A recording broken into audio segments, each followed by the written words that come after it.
1만 시간의 법칙이라는 말을 들어보셨을 것입니다. 미국의 한 심리학자가 주장한 개념인데요. 어떤 한 분야에서 전문가가 되기 위해서, 아니면 그 분야에서 어떤 놀라운 성과를 얻기 위해서는 최소 1만 시간 이상 정도는 훈련하고 연습하는 시간이 있어야 된다라는 법칙입니다. 제가 이 1만 시간이 얼마나 긴 시간인가 계산을 해봤는데요. 하루를 이렇게 계산해 보니까 1만 시간이 416일, 416일이고요. 하루에 3시간씩 뭔가를 연습한다고, 훈련한다고 했을 때 하루에 3시간씩 한다고 하면 주말이나 공휴일을 제외하고 매일 3시간씩 10년을 해야 이 1만 시간을 채울 수 있다고 합니다. 엄청난 시간이죠. 그만큼 이 어떤 분야에서 그 자리에 올라가고 성과를 얻고 전문가가 되기 위해서는 이 시간만큼의 대가 지불이 필요하다라는 것을 말하는 것 같습니다.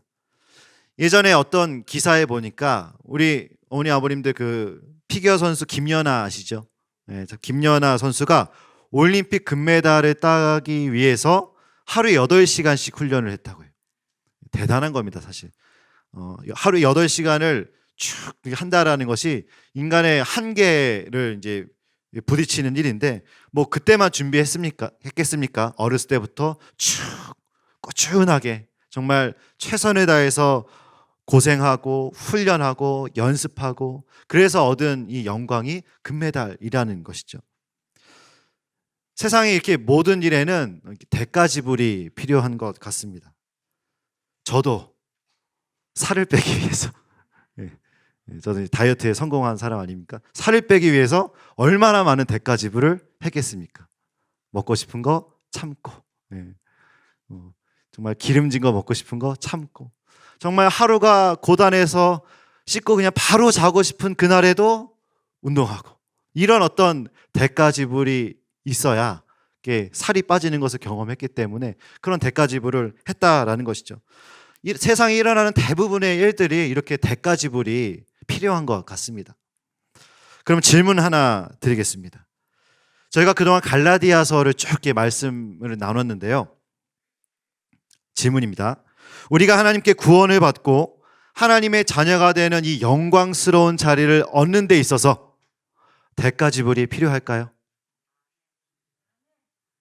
우리 속으로 OX 한번 해볼까요? OX 퀴즈로.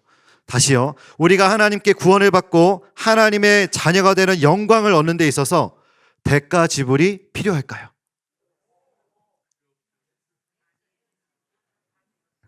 네. 너무 쉽나요? 정답은요, O이기도 하고 X이기도 합니다. 지난주까지 분명히 오직 은혜로만 구원받는다고 해놓고 왜 X라고 할까요? 오늘 그 이야기를 하려고 합니다. 성경은요, 우리에게 말씀하고 있습니다. 의인은 없나니 하나도 없다.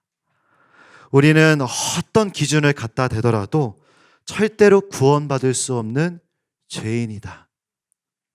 가만히 내버려 두면 하나님을 떠나서 이 죄의 길로 갈 수밖에 없는 연약한 존재이다라고 성경은 내내 우리에 대해서 말하고 있습니다. 그리고요, 이 죄는요, 반드시 대가를 치르게 되어 있습니다. 로마서 말씀에 죄의 삭은 사망이요. 죄의 대가는요, 사망입니다. 우리 모두가 죄인이라면요, 이 죄값을 다 치러야 해요. 대가 지불이 필요합니다. 이것이 성경의 원리입니다. 그런데 이 대가 지불을 누가 하셨습니까? 네. 우리가 치를 대가 지불은 없어요. 예수님께서 대가 지불을 하신 거예요. 우리가 받아야 할 그 죄의 대가, 우리가 받아야 할 그 하나님의 진노, 영원한 사망이라는 그 저주를 예수님께서 대신 대가 지불하신 거예요. 우리 갈라디아서 3장 13절 말씀 한번 읽어볼까요? 13절입니다. 한번 읽겠습니다. 시작. 그리스도께서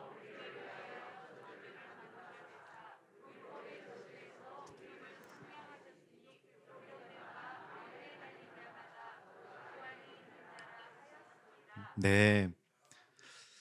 여기서 속량하셨다라는 표현이 있는데요. 이 속량이라는 단어가 복음에 있어서 너무 중요한 단어입니다. 우리는 우리의 모든 이 율법의 저주, 죄의 저주에서 값을 치르고 대가를 지불하고 우리를 사셨다라는 거예요.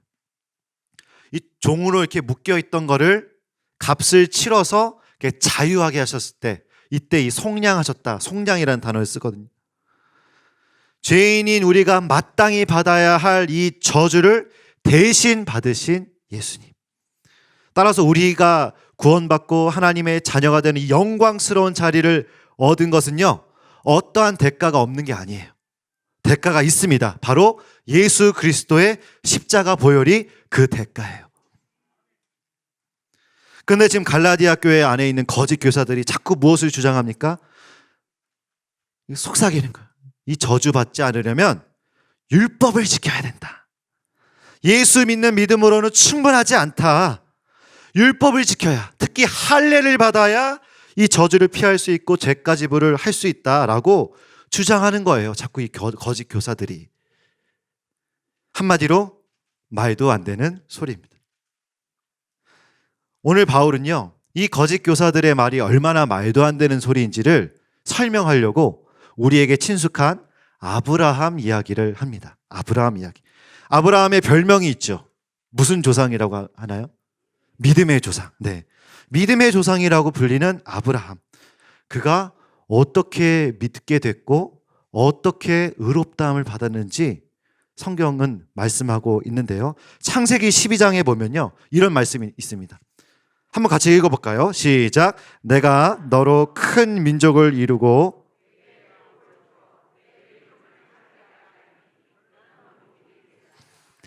아멘. 어느 날 하나님께서 아브라함을 찾아가십니다. 아브라함이 그 당시에 예배를 잘 드리고 기도를 많이 하고 어떤 하나님께 잘 보이는 행동을 해서 하나님이 찾아가신 게 아니라 하나님 그냥 선택하셔서 찾아가셨어요. 찾아가셔서 약속하셨어요. 내가 너로 큰 민족을 이루고 내게 복을 주어 내 이름을 창대하게 하리니 너는 복이 될지라. 아브라함이 뭘 잘해서 복 주신 게 아니에요. 아브라함이 뭘 잘하고 있어서 찾아오신 게 아니에요. 그냥 은혜로 선택하셔서 찾아오시고 약속하셨어요. 그리고 15장에서는요, 하늘을 봐라, 그 수많은 별들을 봐라 하시면서 너를 통해, 너와 사례를 통해 정말 하나님의 이 백성들이 많이 날 것이다 약속하세요.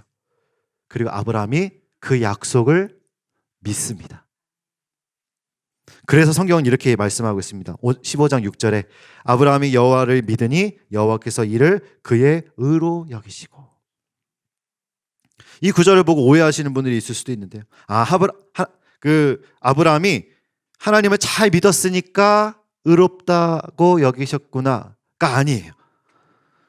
이 아브라함이 믿는 과정 중에 아브라함의 공로가 어디 있습니까?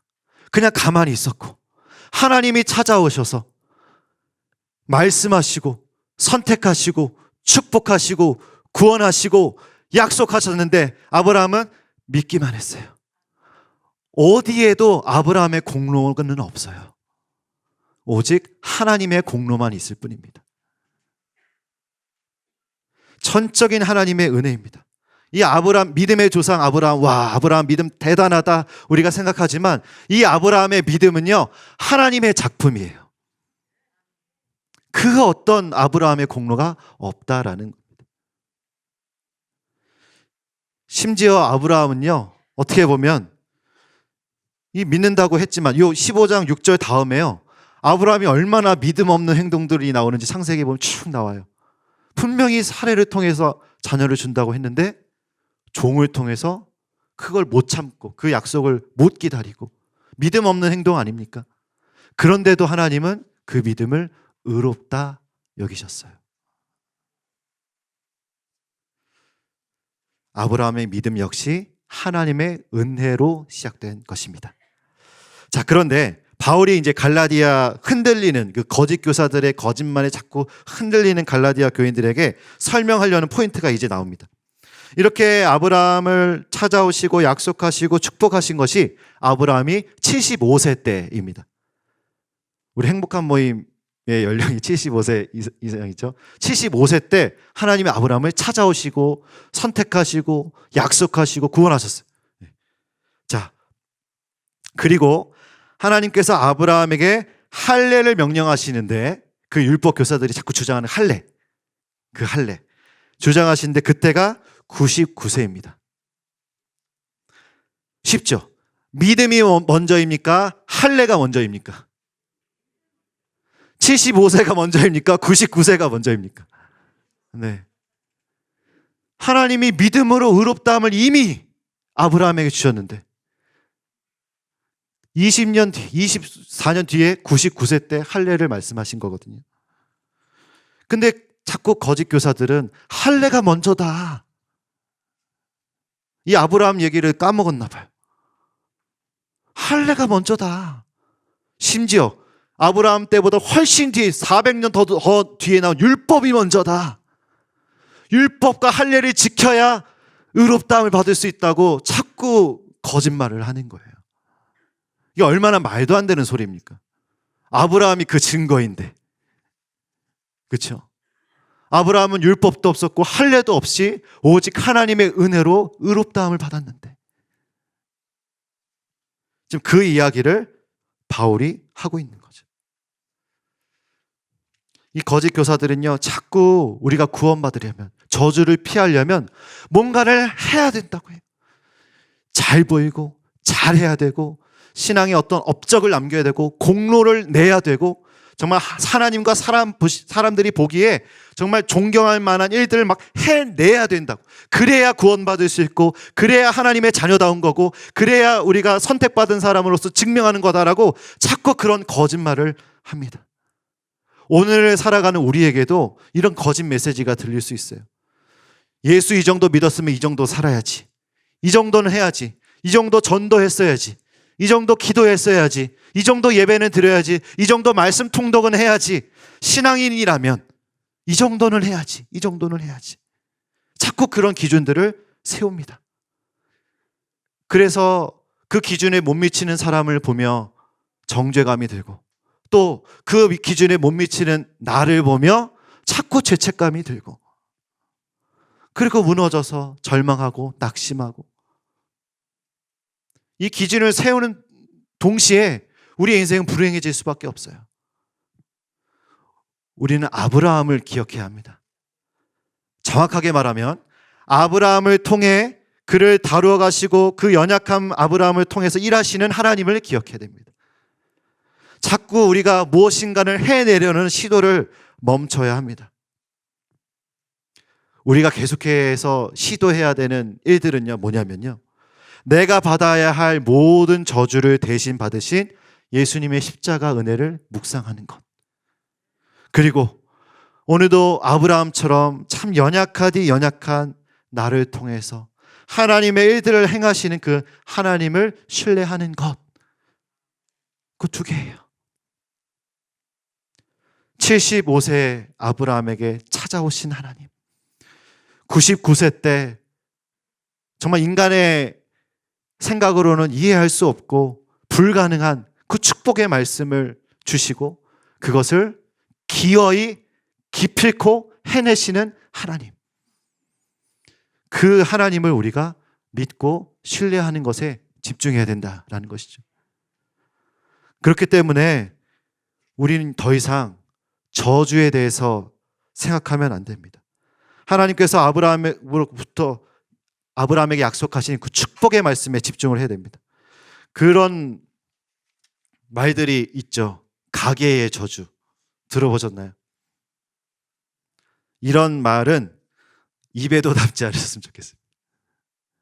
조상들의 죄가 왜 우리에게 내려옵니까? 그런 원리가 있지도 않을 뿐더러 우리 모든 인간의 연약함의 죄의 저주는 대가 지불이 되었습니다. 오직 예수 그리스도의 십자가 보혈로. 왜 우리의 죄가 자녀들에게 전가된다고 생각하십니까? 왜 우리의 실수가 자녀손들에게 흘러간다고 생각하십니까? 아니요. 그런 원리도 있지도 않고요. 우리의 모든 죄값은, 우리의 모든 연약함의 값은 예수 그리스도께서 대신 지불하셨습니다. 십자가 보혈로요. 그렇기 때문에 우리는 저주에 더 이상 매여 있으면 안 되고요. 축복의 말씀에 매여 있다는 표현이 그렇지만 축복의 말씀에 우리가 집중해야 됩니다. 우리가 아브라함의 복을 누리기 원하는데 우리 14절 말씀 함께 좀 선포하는 마음으로 읽겠습니다. 시작.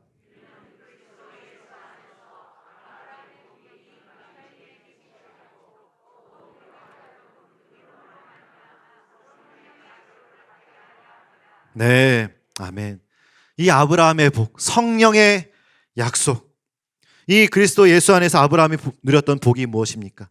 아브라함을 택하시고 구원하시고 믿음 주시고 삶을 이끌어 가시고 그 연약한 삶을 통해서 놀라운 하나님의 그 연약한 삶을 통해서 수많은 족속들이 하나님을 알게 되는 그 놀라운 일들을 행하시는 하나님, 그 하나님을 믿고 신뢰함으로 더 이상 죄책감이나 저주에서 이제는 자유하며 신실하신 하나님만을 신뢰하며 살아가는, 또 그 하나님을 누리는 우리 행복한 모임 어머님들 아버님 되시기를 주님의 이름으로 축복드립니다.